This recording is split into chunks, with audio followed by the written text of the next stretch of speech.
आज हम बात करेंगे जीन पियाजे के संज्ञानात्मक विकास के सिद्धांत के बारे में।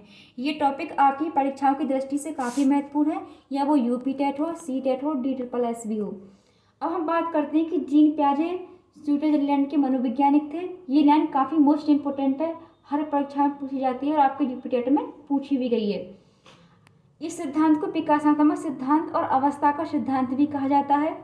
जीन पियाजे ने क्या किया था कि बालकों में बुद्धि का विकास किस प्रकार से होता है, यह जानने के लिए उन्होंने अपने स्वयं के बच्चों को अपनी खोज का विषय बनाया था।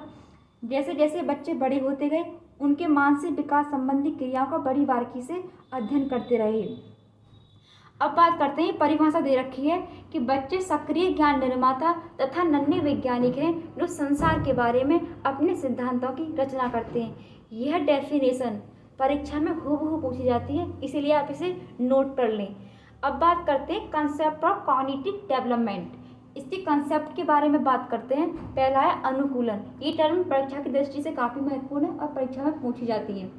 अनुकूलन क्या होता है कि वातावरण के अनुसार अपने आप को ढालना अनुकूलन कहलाता है। वो कैसे कि एक व्यक्ति शहर में रहता है और एक गांव में रहता है। जब गांव का व्यक्ति शहर में आता है तो वो सोचता है कि यदि मैं शहर में जाके गांव की लैंग्वेज यूज करूँगा तो लोग मुझे गंवार समझेंगे। तो वो क्या करता है कि वो अपनी पूरी लैंग्वेज को चेंज ना करके अपने वर्ड्स में चेंजिंग कर लेता है। इसे कहते हैं कि वातावरण के अनुसार अपने आप को ढालना। इसकी दो प्रक्रिया होती है। नंबर 1 आत्मसात्करण। ये होता है पूर्व ज्ञान को नए ज्ञान के साथ जोड़ना, आत्मसात्करण कहलाता है। वो कैसे कि जैसे हमने एक बच्चे को एक डॉग दिखाया, उसका कलर ब्लैक है और हमने उससे कहा कि इसके 4 पैर, 1 पूँछ है और ये भौं भौं करता है। फिर कुछ दिन बाद उसने एक डॉग देखा, उसका कलर वाइट था और उसके भी 4 पैर थे और 1 पूँछ थी, वो भी भौं भौं कर रहा था। तो उसने सोचा कि ये भी क्या है, ये भी एक डॉग ही है। तो उसने क्या किया, अपने पूर्व ज्ञान के आधार पर नए ज्ञान को जोड़ लिया। तो इसे कहते हैं आत्मसात्करण। अब बात करते हैं समायोजन। समायोजन क्या होता है, पूर्व ज्ञान में परिवर्तन करके वातावरण के साथ तालमेल बिठाना समायोजन कहलाता है।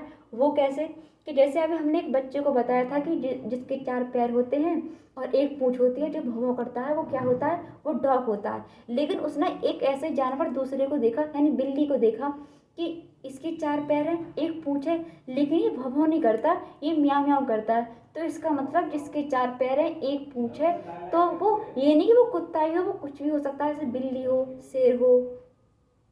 हम बात करते हैं स्कीम्स और स्कीमा के बारे में। ये भी टर्म काफ़ी मोस्ट इंपॉर्टेंट है, परीक्षा में पूछी जाती है कि स्कीमा का संबंध किससे है, तो वो जीन पियाजे से है। स्कीम्स क्या होता है, किसी काम को करने के 2 तरीके होते हैं। जैसे जब बच्चे को भूख लगती है तो वह रोता है, क्योंकि उसे पता है कि रोने से दूध मिलेगा। यानी बच्चा है, वो बता तो नहीं सकता कि मुझे क्या चाहिए, बट वो रो देता है कि मुझे रोने से ही सब कुछ मिलेगा। अब बात करते हैं स्कीमा के बारे में। शरीर के द्वारा की जाने वाली क्रियाएं जो माइंड से जुड़ी होती हैं। जैसे कि छोटा बच्चा बॉल को पकड़ता है तो वो पहले सोचता है कि मैं इस बॉल को कैसे कैच करूं। अब नेक्स्ट बात करते हैं पियाजे की संज्ञानात्मक विकास की अवस्थाएं। तो उन्होंने 4 प्रकार की अवस्थाएं बताई थी। तो पहले बात करते हैं इंद्रिय जनित गामक अवस्था। ये होती है जन्म से 2 वर्ष तक की अवस्थाएं। इसमें क्या होता है कि इसमें जो सारी क्रियाएं होती हैं वो मानसिक क्रियाएं होती हैं और इस आयु में जो बालक की बुद्धि उसके कार्यों के द्वारा व्यक्त होती है। वो कैसे होती है वो देखिए। जैसे कि बेड पर बैठा हुआ बच्चा, यानी चादर पर बैठा हुआ बच्चा, यदि उसके पास में थोड़ी सी दूर पर एक खिलौना रखा है और वो उसे लेने की कोशिश करता है, तो वो पहले क्या करेगा, वो पहले चादर को खींचता है और इन द एंड वो लास्ट में क्या करता है, उस खिलौने को प्राप्त कर लेता है। अब सेकंड बात करते हैं पूर्व सक्रियात्मक अवस्था। ये होती है 2 से 7 वर्ष तक। इस अवस्था में क्या होता है कि इस अवस्था में बालक अपने परिवेश की अवस्थाओं को वस्तुओं को पहचानने एवं उसमें विभेद करना प्रारंभ कर देता है और इस दौरान उसमें भाषा का विकास भी प्रारंभ हो जाता है। नेक्स्ट बात करते हैं मूर्त सक्रियात्मक अवस्था। यह होती है 7 से 11 वर्ष तक की अवस्था। इस अवस्था में क्या होता है कि बच्चों में वस्तुओं को पहचानने, उनका विभेदीकरण, उनके वर्गीकरण करने की क्षमता विकास हो जाती है। इस आयु में बच्चा तर्क संगत हो जाता है कि वो ये कहता है कि कोई चीज कार्य हो रहा है तो ये क्यों हो रहा है, नहीं हो रहा तो क्यों नहीं हो रहा है, यानी वो तर्क करना प्रारंभ कर देता है।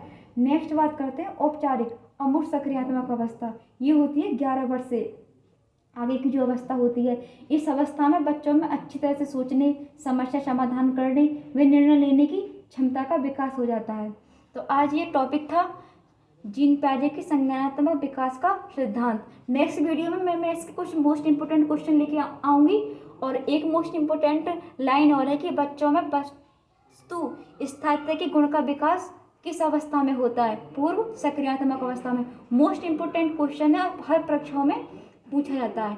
यदि आप भी एक बेहतर कंटेंट प्राप्त करना चाहते हैं तो आप हमारे चैनल को सब्सक्राइब करें एंड कमेंट में बताएं कि आपको हमारी वीडियो कैसी लगी।